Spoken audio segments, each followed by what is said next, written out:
حضرت یونس علیہ الصلوۃ والسلام کشتی میں سوار ہیں حکم خداوندی سے، ویسے ہی چلے تھے تو اب معاملہ آ گیا، دریا میں چھلانگ لگائی، وہ مچھلی نے اپنے پیٹ میں رکھا۔ اٹھاؤ جدید سائنس تو حیران ہے، مچھلی بندے کو پیٹ میں رکھے، ایک نہیں 40 دن تک رکھے، دریا میں گھومے، فی ظلمات ثلاث کا عالم ہو، اور اس عالم کے بعد وہ بندہ مچھلی کے پیٹ سے زندہ سلامت چلتا پھرتا دوبارہ باہر نکلے۔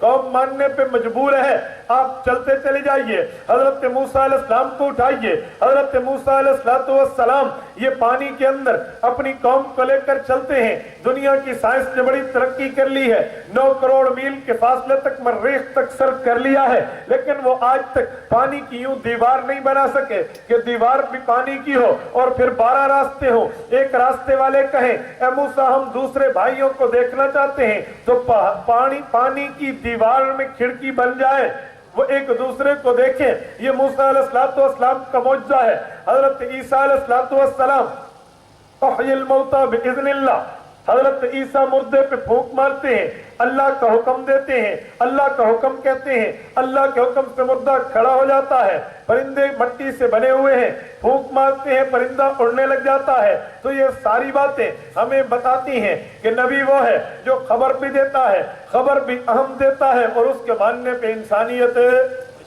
مجبور ہو جاتی ہے۔ اب توجہ رکھنا، سیرت النبی ہم نے جس کا تذکرہ کرنا ہے وہ آقا انعامدار کی ذات ہے، حضور پاک علیہ الصلوۃ والسلام کی شخصیت ہے۔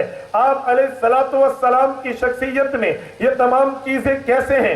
حضرت دیوبند کے دروازے پہ علماء دیوبند میں حجت الاسلام والمسلمین بانی دارالعلوم دیوبند حضرت مولانا محمد قاسم نانوتوی، اللہ اس کی قبر پہ کروڑوں رحمتیں نازل فرمائے، حضرت نانوتوی فرماتے ہیں جہاں کے سارے کمالات آقا تجھ میں، تیرے کمالات کسی میں نہیں مگر 2 4۔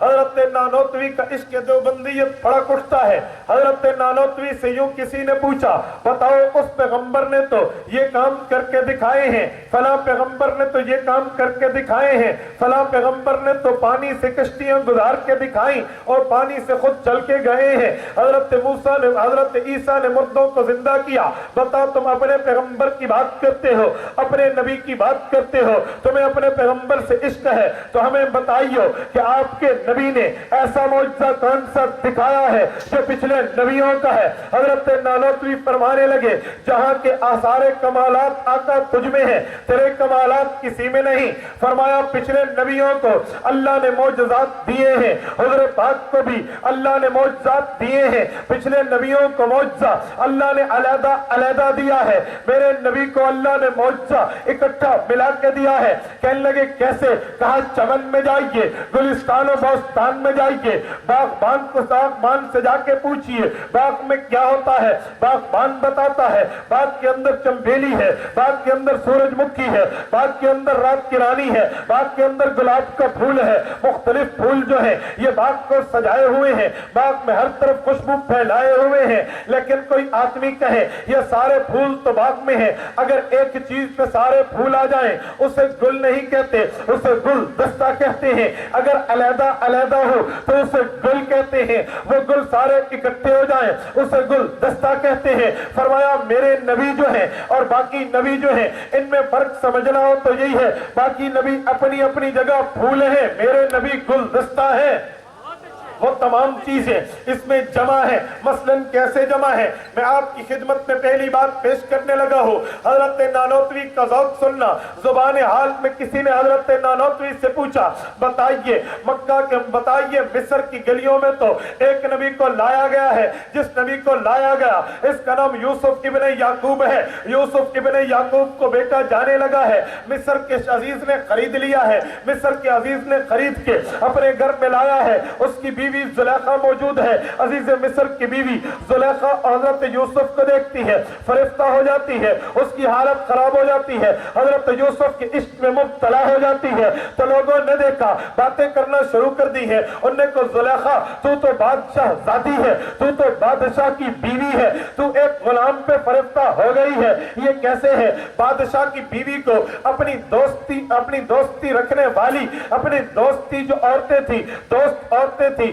سہیلیاں تھی، ان کا تانا برا لگتا ہے، اس نے بادشاہ سے اجازت لی ہے میں ایک پارٹی سیلیبریٹ کرتی ہوں، بھئی ٹھیک ہے ایک پارٹی سیلیبریٹ کی ہے، اور اس نے سب کو بٹھایا اور ان کا اکرام کیا ہے، ان کے ہاتھوں میں چھری دے کے ایک ایک سیب کا دانہ ان کے ہاتھ میں دیا ہے، اور اپنے لوگوں سے کہا کہ جس وقت یہ سیب کاٹنے لگے اسی وقت حضرت یوسف علیہ السلام کو وہاں سے نکالنا، ان کے سامنے سے گزارنا، تاکہ انہیں پتا چلے یوسف کا حسن کتنا ہے۔ اور پھر کائنات میں آسمان کی آنکھ نے وہ منظر بھی دیکھا ہے جب زلیخا کرسی صدارت پہ ہے اور سامنے اس کی سہیلیاں ہیں، ایک ہاتھ میں چھری ہے، ایک ہاتھ میں انہوں نے سیب کا دانہ لیا ہوا ہے، اب سیب کٹنے کو ہے۔ جب سیب کٹنے لگا حضرت یوسف کو پردے سے نکالا گیا، حضرت یوسف نکل کے چلنے لگے ہیں۔ قرآن پاک کہتا ہے فَلَمَّا رَأَيْنَهُ أَكْبَرْنَهُ وَقُلْنَا حَاشَا لِلَّهِ مَا هَذَا بَشَرًا إِنْ هَذَا إِلَّا مَلَكٌ كَرِيمٌ۔ مصر کی عورتیں تو پریشان ہو گئی ہیں،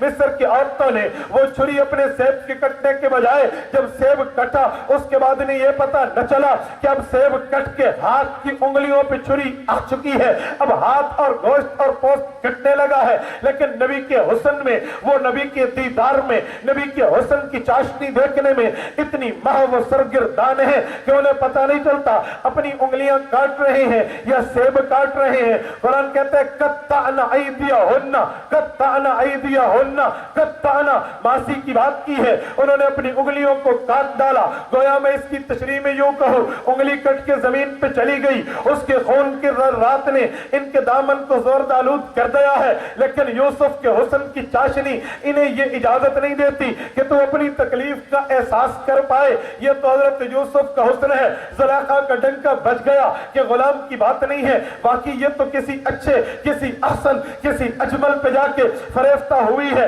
انہوں نے اپنا تانا واپس لیا، زلیخا کا ترہ امتیاز ملا ہے۔ شیخ نانوتوی کی خدمت میں ایک بات عرض کرتے ہیں، اور ایک نبی تو ایسا ہے اسے ایسا حسن ملا ہے، بتا امام الانبیاء کی بات کرتے ہو تم، دیوبند والے عشق پیغمبر کی بات کرتے ہو تم، کہتے ہو میرا نبی سب سے آگے ہے، اب حضور پاک کا حسن دکھائیو۔ حضرت نانوتوی رحمت اللہ علیہ، حضرت ام المؤمنین اما عائشہ صدیقہ رضی اللہ تعالی عنہ اپنی والدہ محترمہ کا قول پیش کرتے ہیں، کیونکہ شیخ نانوتوی صدیقی ہے، حضرت اما عائشہ بھی صدیقی ہے۔ میں آگے چل کے دیوبند پہ بات کرتا ہوں، اب توجہ رکھنا۔ حضرت نانوتوی فرمانے لگے اور تم نے اعتراض آج کیا ہے، میری اماں نے جواب 1400 سال پہلے یوں دیا ہے۔ دیوبند کا عالم یوں بولا، توجہ رکھنا، کہنے لگا فَلَوْ سَمِعُوا فِي مِصْرَ أَوْصَافَ خَدِّهِ مَا بَذَلُوا فِي ثُومِ يُوسُفَ مِن نَكَدِهِ لَبَّامِي زُلَيْخَةَ لَوْ رَأَيْنَ جَبِينَهُ لَأَثَرْنَ بِالْقَتِي قُلُوبَهُنَّ عَلَى الْيَدِ۔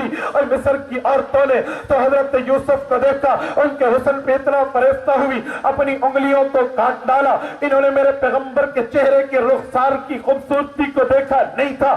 اگر حضور پاک کے چہرے کے رخسار کی خوبصورتی پورے چہرے نہیں، فَلَوْ سَمِعُوا فِي مِصْرَ أَوْصَافَ خَدِّهِ، خد کی بات کی ہے، خد صرف رخسار کو کہتے ہیں، میرے پیغمبر کے چہرے کے رخسار کے حسن کو دیکھتے، مَا بَذَلُوا فِي ثُومِ يُوسُفَ مِن نَكَدِهِ، وہ پیسے دے کے اس پارٹی میں آئے تھے، ٹکٹ خرید کے وہاں پہنچے تھے، تو وہ ٹکٹ خریدنا، یہ عورتیں تو اپنا پیسہ ضائع کرنا سمجھتی۔ لَوْ سَمِعُوا فِي مِصْرَ أَوْصَافَ خَدِّهِ مَا بَذَلُوا فِي ثُومِ يُوسُفَ مِن نَكَدِهِ، یہ پیسے لگانے والے نہ ہوتے۔ اور اگلا لفظ بولا، اور جو لفظ بولا ہے توجہ رکھنا، کہا لَوَّامِي زُلَيْخَةَ لَوْ رَأَيْنَ جَبِينَهُ، یہ سہیلیوں نے حضرت یوسف کے حسن کی وجہ سے زلیخا کو تانا دیا تھا، اگر میرے نبی کا حسن دیکھ لیتی تو پھر انگلیاں نہیں اپنے دلوں کو کاٹ لیتی۔ اپنے سارے بولیے اپنے توجہ رکھو، دل کٹنے کا مقصد کیا ہے؟ کیا سیب دل پہ رکھ کے کاٹا جاتا ہے؟ بولیے، سیب دل پہ رکھا جاتا ہے؟ بولتے نہیں ہو جاتے، میں اکیلا تم سب سے اونچا بول رہا ہوں۔ سیب دل پہ رکھ کے کاٹا جاتا ہے یا ہاتھ پہ؟ سارے بولیے، کس پہ رکھ کے کاٹا جاتا ہے؟ ہاتھ پہ رکھ کے کاٹا جاتا ہے، دل پہ تو نہیں رکھتا۔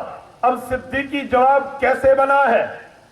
توجہ رکھو، دل تو تب کٹتا جب سیب دل پہ رکھا جاتا، سیب تو ہاتھ پہ رکھا جاتا ہے، کٹنا ہاتھ کو چاہیے۔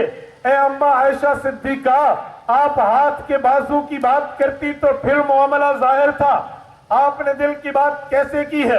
میں علماء دیوبند کے علوم کی روشنی میں، خصوصاً استاد ذل مکرم کے علوم کی روشنی میں آپ کی خدمت میں ایک نقطہ رکھنے لگا ہوں۔ یاد رکھنا، آپ دنیا گھومیے، علماء دیوبند کے علاوہ یہ عشق کے سمندر میں ڈوبا ہوا جملہ تمہیں نہیں ملنا۔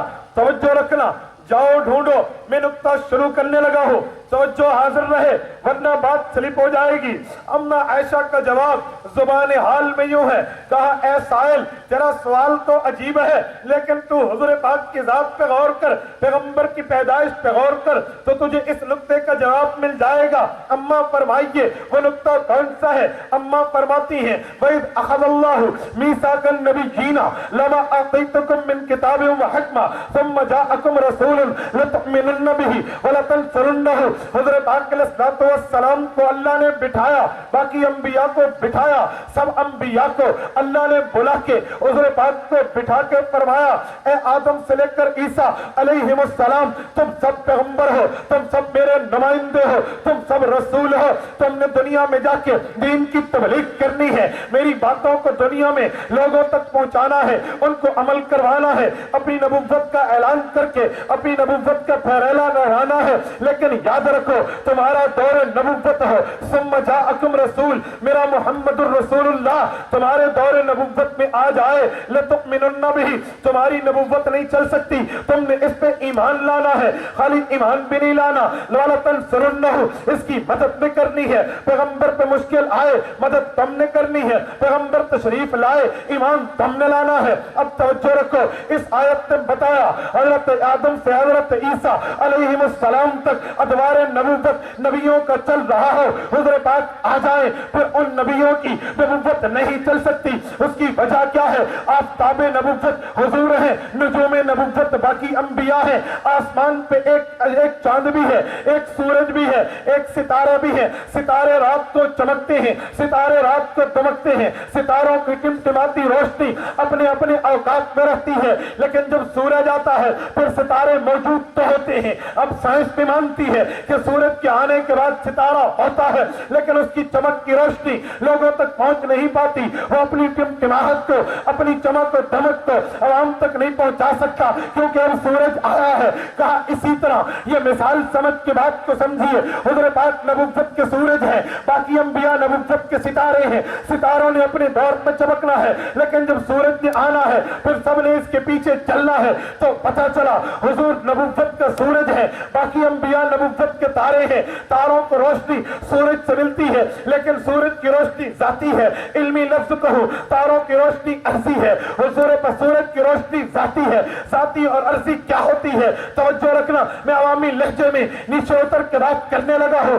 عرضی کہتے ہیں، ذاتی کہتے ہیں کہ اپنی ملے، عرضی کہتے ہیں کسی کی وجہ سے ملے، ذاتی کہتے ہیں جسے خود ملے، عرضی کہتے ہیں کسی کے طفیل ملے۔ تو پتہ چلا پہلا پیغمبر نبی ہے، حضور پاک کو نبی بنایا گیا۔ مستدرک حاکم میں ابن عباس کی روایت ہے، حضور پاک فرماتے ہیں اللہ نے فرمایا لولا محمد لما خلقتک، اے آدم حضور پاک نہ ہوتے تجھے وجود نہ ملتا۔ گویا شجر و حجر کو، گویا دنیا میں ارض و سما کو، لیل و نہار کو، دنیا میں سمندر و دریا کو، دنیا میں پہاڑوں اور صحرا کو وجود ملا ہے، حضور پاک کی وجہ سے ملا ہے۔ حضرت آدم سے حضرت عیسیٰ تمام نبیوں کو نبوت ملی ہے، حضور کی وجہ سے ملی ہے۔ حضور نبوت میں ذاتی ہے، باقی نبوت میں عرضی ہے، حضور نبوت میں بالاصل ہے، باقی بالفرع ہے، حضور کی وجہ سے ملی ہے۔ تو پتہ چلا جب حضور کی وجہ سے انہیں سب کچھ ملا ہے، پیغمبر کی وجہ سے نبوت ملی، پیغمبر کی وجہ سے حسن ملا، پیغمبر کی وجہ سے کمالات ملے،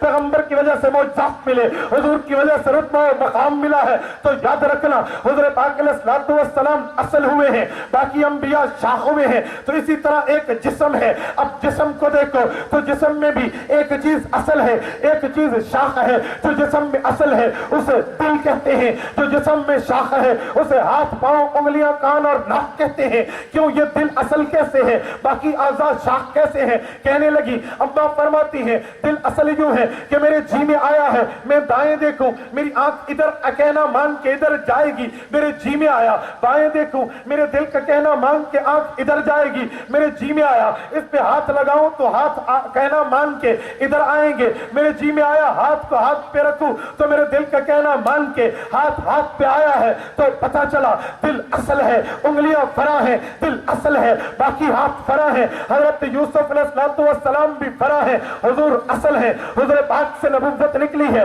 باقی انبیاء سمیت حضرت یوسف کو ملی ہے، حضور سے حسن نکلا ہے، باقی انبیاء سمیت حضرت یوسف کو ملا ہے۔ حضرت یوسف شاخ حسن ہے، حضور مرکز حسن ہے، حضور مرکز حسن ہے۔ مرکز کی مثال چشمے جیسی ہے، شاخ کی مثال نہر جیسی ہے، چشمے سے پانی نکلتا ہے، نہر میں پانی پہنچتا ہے، چشمے میں پانی ابلتا ہے، نہر میں پانی پہنچتا ہے، چشمے کا پانی ذاتی ہے، نہر کا پانی عرضی ہے، چشمے کا پانی اصل ہے، نہر کا پانی شاخ ہے۔ تو اسی طرح حضور نبوت میں اصل ہے، باقی انبیاء نبوت میں شاخ ہیں، تو حضور پاک دل ہوئے، باقی انبیاء شاخ ہوئے۔ جیسے دل کا کہنا ہاتھ مانتا ہے کیونکہ دل کا خیال ہاتھ سے نکلا ہے، اسی طرح حضور کی وجہ سے یوسف کو حسن ملا ہے۔ مصر کی عورتوں نے اصل حسن کو نہیں دیکھا تھا، مصر کی عورتوں نے اصل حسن کا دیدار نہیں کیا تھا، مصر کی عورتوں نے شاخ حسن کا دیدار کیا تھا۔ جب شاخ حسن کو دیکھا تو شاخ جسم انگلیوں کو کاٹا۔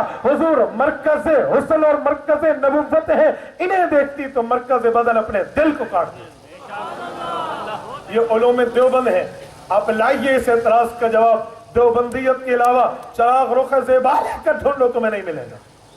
اس وجہ سے فرمایا میں نے دل کی بات کی ہے، اس پہ متعدد اوجہ پیش کیے جا سکتے ہیں، میں صرف ایک وجہ پہ اکتفا کرتے ہوئے تھوڑا آگے چلنے لگا ہوں۔ ذرا توجہ رکھنا، میرے نبی کے اندر کمالات حضرت نانوتوی نے فرمایا ایسے ہیں، باقیوں میں علیحدہ علیحدہ ہیں، اس میں اکٹھے جمع ہیں۔ ایک بندہ حضرت نانوتوی سے یوں پوچھنے لگا، اب توجہ رکھو، میں اپنے ذوق میں ایک سوال کر کے حضرت نانوتوی سے علوم حال میں زبان حال میں اس کا جواب دینے لگا ہوں۔ ایک بندہ پوچھنے لگا، اچھا تم اپنے نبی کی ایسی بات کرتے ہو، دیوبند والوں مجھے ایک اعتراض کا جواب دو۔ پوچھا کون سے اعتراض ہے؟ کہا حضرت موسیٰ علیہ السلام اور حضرت عیسیٰ کے معجزے تمہارے نبی میں ہیں؟ فرمایا ہاں ہاں ہیں۔ ایک بندہ کہنے لگا، اور حضرت عیسیٰ علیہ السلام کا معجزہ تو یہ تھا، احیی الموتیٰ باذن اللہ، وہ مردے پہ پھونکا مارتے، مردے کیا ہو جاتے؟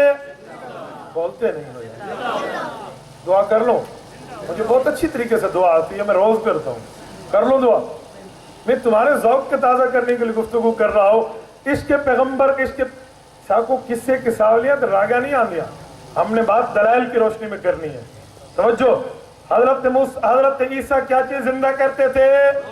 سب بولیے کیا کرتے تھے؟ مردوں کو زندہ کرتے۔ کہا تم کہتے ہو تمہارے نبی جامع کمالات ہیں، جامع کمالات ہیں، تو اپنے نبی میں دکھاؤ حضور نے کس مردے کو زندہ کیا ہے۔ اب علماء دیوبند کے علوم کی روشنی میں جواب سننا۔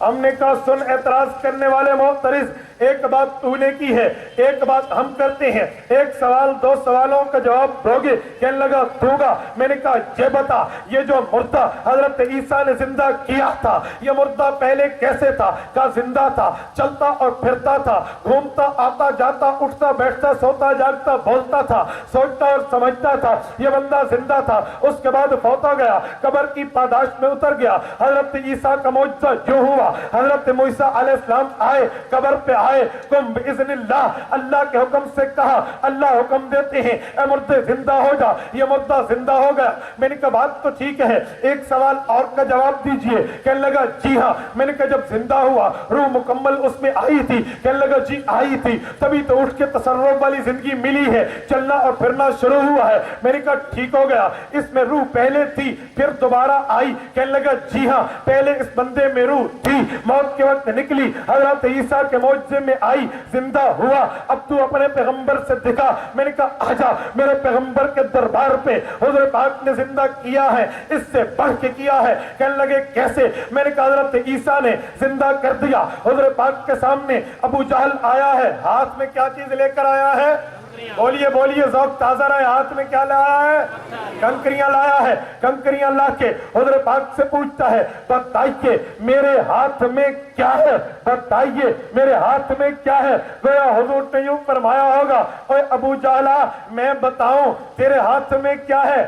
یہ کون سا کمال ہے، یہ کون سا کمال ہے؟ اور تیرا ہاتھ والا بتائے کہ من انا، میں کون ہوں؟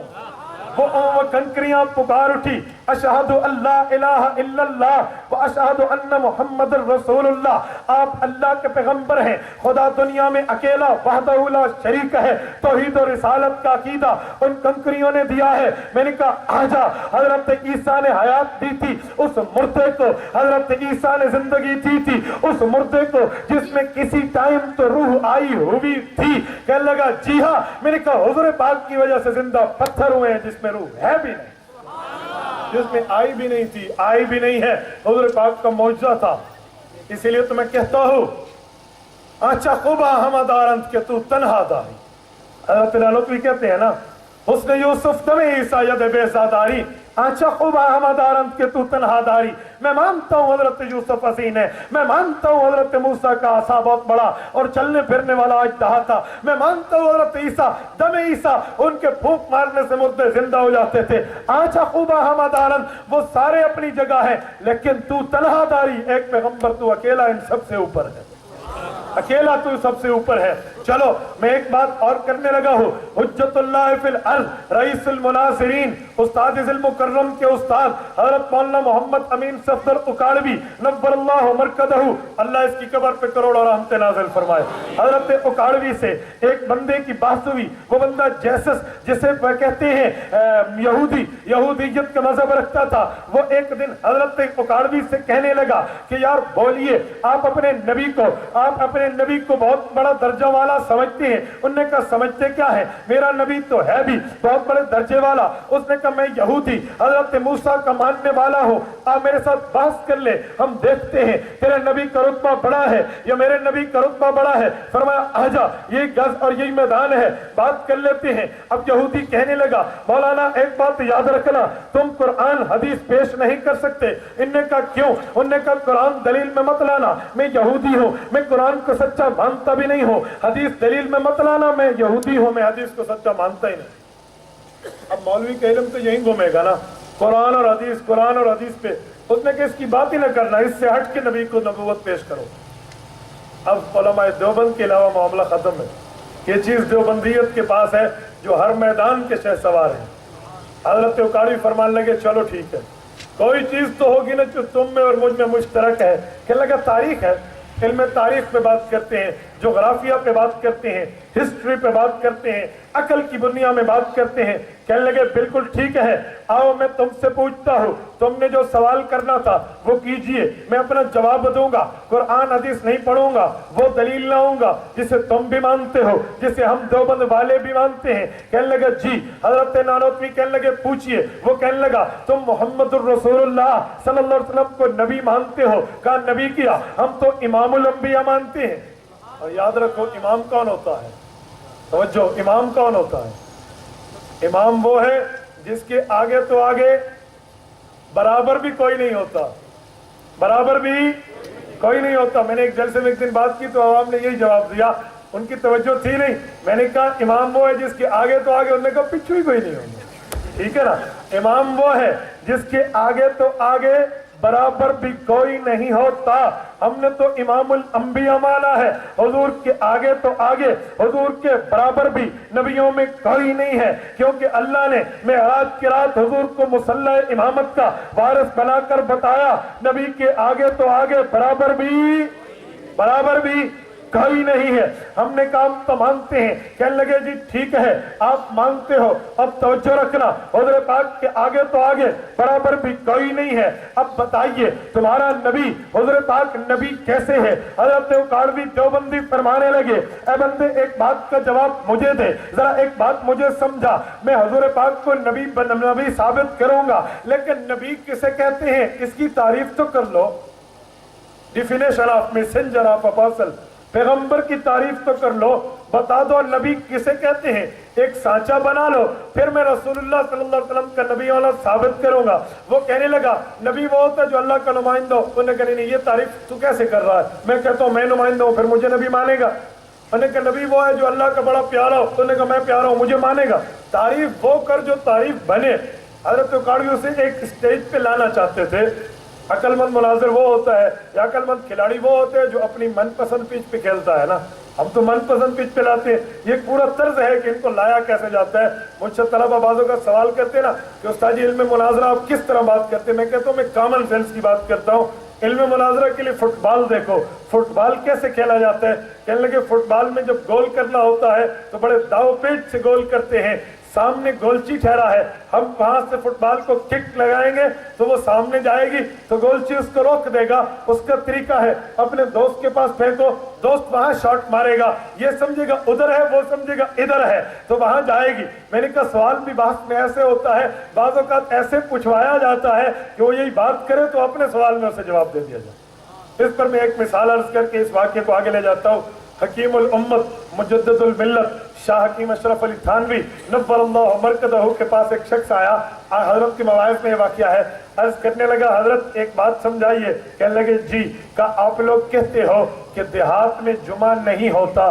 حضرت فرمانے لگے جی ہاں دیہات میں جمعہ نہیں ہوتا. وہ کہنے لگا کیوں؟ جمعہ تو مسلمانوں پہ فرض ہے, دیہات والے مسلمان نہیں ہیں, دیہات والے اللہ کے نبی کا کلمہ نہیں پڑھتے. اب وہ سادہ آدمی ہے, سادے کے ساتھ دلائل پہ کیا بات ہو. اب یہ طریقہ ہے کہ جب واسطہ عوام سے ہو پھر بندہ مثال دیتا ہے, واسطہ علماء سے ہو پھر بندہ دلائل دیتا ہے. اب وہ سامنے والا تو سادہ تھا, وہ تو دلائل سمجھتا نہیں تھا کہ جمعہ فی القرآ یا عدم جمعہ فی القرآ کے کیا دلائل ہیں. حضرت تھانوی اس کے سامنے کیا دلیل عرض کرتے تو اس پر انہوں نے اس کے سامنے مثال پیش کی. کہا بابا جان آپ کا موقف کیا ہے؟ کہنے لگا مثال تو یہ ہے, میرا موقف تو یہ ہے کہ دیہات والے بھی مسلمان ہیں, ان کو بھی جمعہ پڑھ لینا چاہیے اور آپ کہتے ہو جمعہ نہیں پڑھنا چاہیے. کہا بابا جان ٹھیک ہے, ایک سوال کا جواب مجھے دو پھر آپ کے سوال کا جواب میں دوں گا. حضرت تھانوی پوچھنے لگے بابا جان یہ بتا تو تھانہ بھون اور دلی سے باہر بھی کبھی گیا ہے, ہندوستان سے باہر بھی گیا ہے,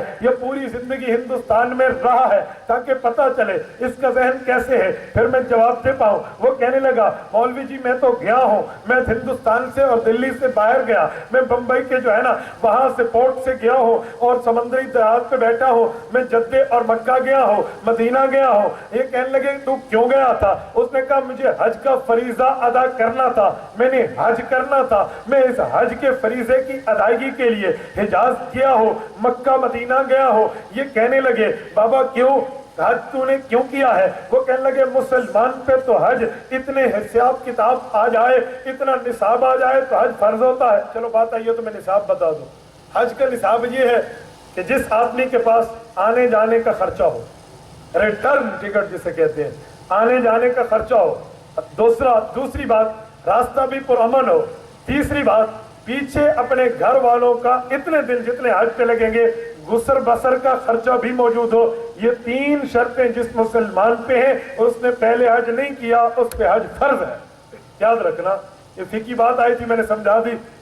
آنے جانے کا خرچہ بھی ہو, راستہ بھی پرامن ہو. اب آج کل تو پرامن ہے, اس کی تو شرط ہی چھوڑ دے. اور تیسری بات پیچھے گھر والے اتنے دن میں گزر اور بسر کر سکیں. پہلے اس نے حج نہ کیا ہو تو زندگی میں ایک بار اسے حج کرنا فرض ہے. حضور پاک فرماتے حج فرض ہو اور بندہ ٹال مٹول کر کے مر جائے ہمیں کوئی پرواہ نہیں ہے یہودی ہو کے مرے یا عیسائی ہو کے مرے. یاد رکھنا اگر حج فرض ہے تو ضرور اللہ ہم تمام لوگوں کو وہاں کا سفر کرائے. توجہ رکھنا. حضرت تھانوی فرمانے لگے تو حج وہاں کرنے کیوں گیا تھا؟ کہنے لگا جی مسلمان تھا, مسلمان پہ تو حج اتنے نصاب میں فرض ہے, وہ نصاب میرے اوپر پورا ہوا تو میں بطور مسلمان بطور اسلام مکہ حج کرنے گیا. فرمانے لگے یار دلی میں اور ہمارے اپنے علاقے میں مسلمان نہیں ہیں. کہنے لگا جی ہیں. تو کہا ادھر حج کر لیتے, مسلمان تو ادھر بھی ہیں, ادھر حج کر لیتے. کہنے لگا ادھر مسلمان تو ہیں لیکن حج کی شرطیں نہیں ہیں. کہنے لگے کیوں؟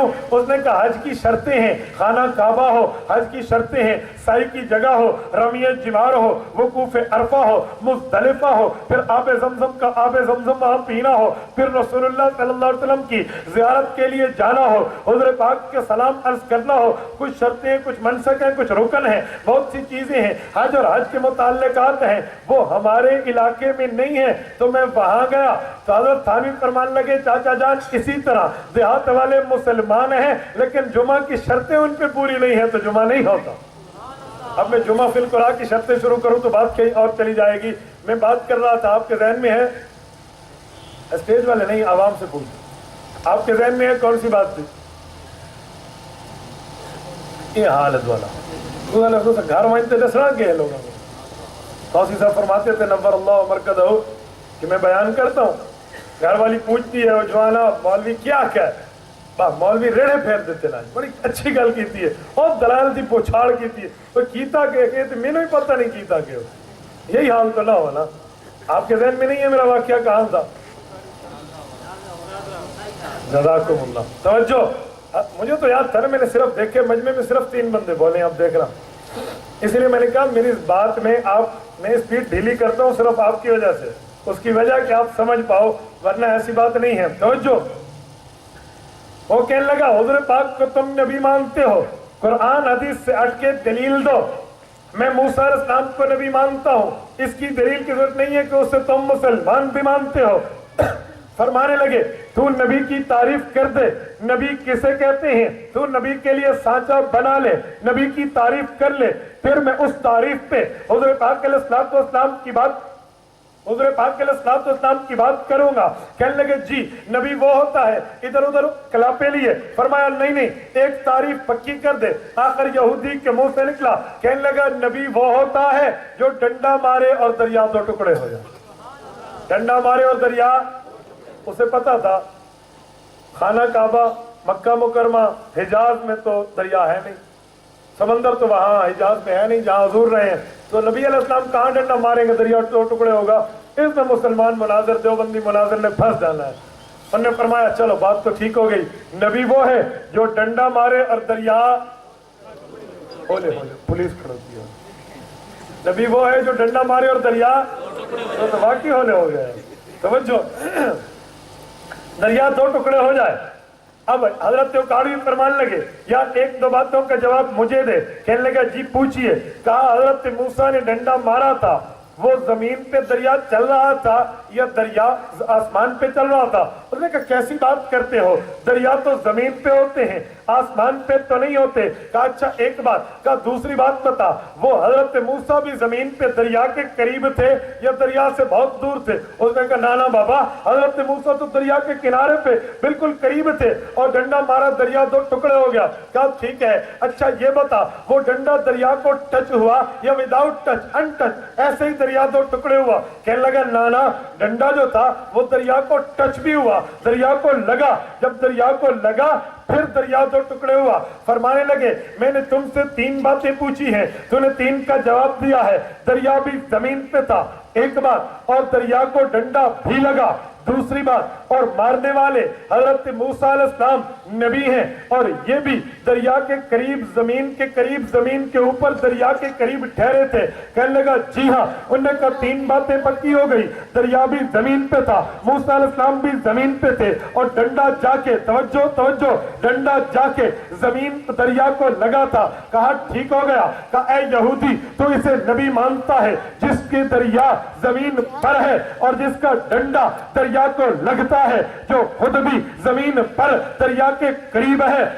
علم جغرافیہ بتاتا ہے، سائنسدان اس نتیجے پہ پہنچے ہیں کہ آسمان پلٹ کے چاند کے اندر دراڑیں پڑ چکی ہیں۔ جدید سائنس بتاتی ہے وہ دراڑیں کیسی ہیں، یہ نتیجے پہ نہیں پہنچے۔ جغرافیہ بتاتا ہے وہ دیوار پڑ چکی ہے، اب اس دیوار کی وجہ بتاؤں، یہ تاریخ والے مان چکے ہیں حضور پاک زمین پہ ہیں۔ مکہ کے کافر میرے نبی سے پوچھتے ہیں اگر آپ نبی ہیں اللہ کے حکم سے آپ معجزہ ظاہر کیجئے، لیکن وہ معجزہ زمین پہ ہونا نہیں چاہیے، کیونکہ نعوذ باللہ نبی کو وہ جادوگر کہتے تھے اور مکہ کے لوگوں کا عقیدہ تھا کہ جادوگر کا جادو زمین پہ چلتا ہے، آسمان پہ نہیں چلتا۔ تو کہنے لگے آسمان کے چاند کو تم 2 ٹکڑے کر کے دکھاؤ۔ تو پھر چاند نے وہ منظر بھی دیکھا، کائنات نے وہ منظر اپنی آنکھوں میں سمو لیا۔ جب حضور پاک زمین پہ ہیں اپنی انگلی کو اونچا کرتے ہیں، اونچا کر کے چاند کی طرف اشارہ ہوتا ہے اور وہ چاند 2 ٹکڑے ہو جاتا ہے، ایک دائیں طرف ایک بائیں طرف چلا جاتا ہے۔